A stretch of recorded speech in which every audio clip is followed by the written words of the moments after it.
Look, somebody needs to say this. It's full time now, we stop wasting money on useless degrees. Let's talk about it.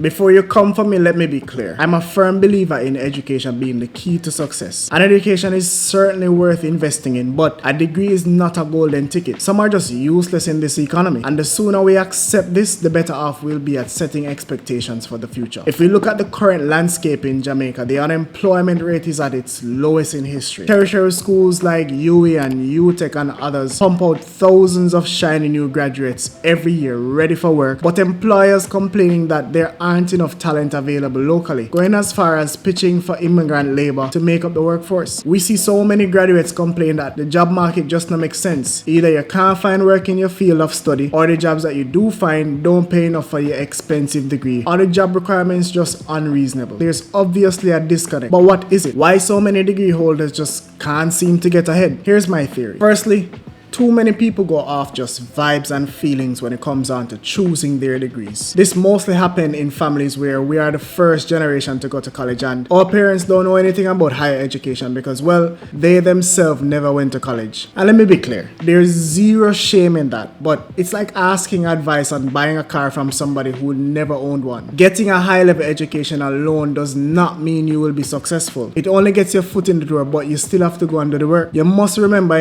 you are not entitled to anything when you walk through the door with that piece of paper. Your education have to line up with the demands of the labor force if you are to be successful. Which brings me to the second part of my theory. People are choosing what's popular, not what's in demand. Earlier I said Jamaica is at its lowest unemployment rate in history, yet despite this, there's still a labor shortage. And now some business people are complaining that there's a labor shortage. Specifically, they say they can't find skilled workers. This has prompted several business owners and even Prime Minister Andrew Holness to suggest importing workers to fill the gap. The clear gap here is that more people are gravitating towards the more popular paths, leaving a deficit in the skilled areas. One business owner went as far as saying that if you want to find a skilled worker, you basically have to take them from another job. The laws of economics says that where demand is high and supply is low, prices will go up. So if you're interested in making the big bucks, you might want to look into the skilled areas for a change. And this is a good segue into the last part of my theory. Why are we so entitled? You get all this loan, and who is left with it at the end of the day? You and you alone.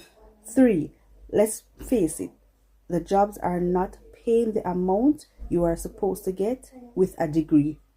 And that's just facts. Simply walking into bossman's office and handing him your degree is not enough to land you that job or demand a certain salary. It's amazing how often we forget as people, you are the key ingredient. The old-time days of going to school, get good grades, collect your degree, and you can expect to land a good paying job done a long time. How you present yourself, your attitude, your character, how you deal with people, street smarts, common sense, all of them things that have a far greater effect on your success than your degree. And you might be saying, well, why after I study so long and spend so much money, them only paying me this amount? That can barely even send me to work. Well, here's the thing. We live in a capitalist society and companies are mainly concerned with one thing, them bottom line, which is how much profit them can make each year. Expecting them to pay you what you want with only your degree is wishful thinking and ambitious. You and you alone have the responsibility to make your financial obligations and your salary make sense. That might mean drastic cost-cutting measures in the short term or better planning up front when deciding on an education path. There are strategies to avoid throwing money at useless degrees though. Here are a few of my tips when deciding how to better choose a career path. First up,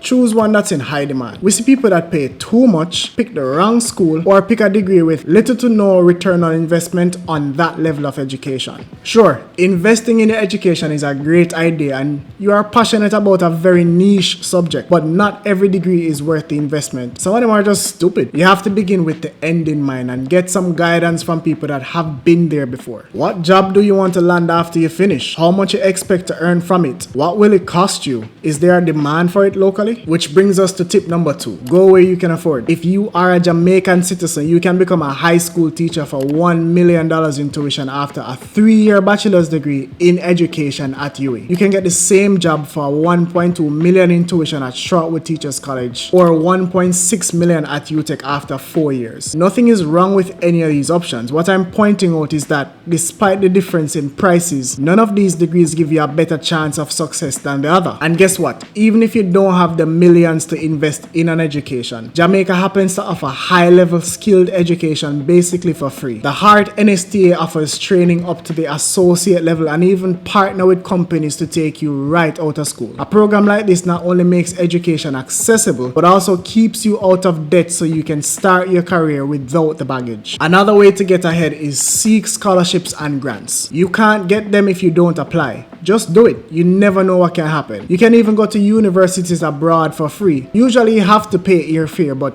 tuition is paid for and you get a stipend depending on the program. Locally, there's also government programs like JAMVAT that covers 30% of tuitions for the year. Visit their website to learn how you can benefit. And lastly, consider working while studying. Many people go the route of student loans when financing their degrees, and these loans allow you the opportunity to study, but they also leave you on the back foot when you're just starting out. Having a student loan debt hanging over your head prevents you from saving and investing towards the future, buying assets, and even enjoying outside once in a while without feeling guilty. Instead, you could try working part-time while studying full-time or working full-time while studying part-time. There's also work and travel programs that allow students enrolled in tertiary studies to work overseas during the summer and earn money that can be used for school.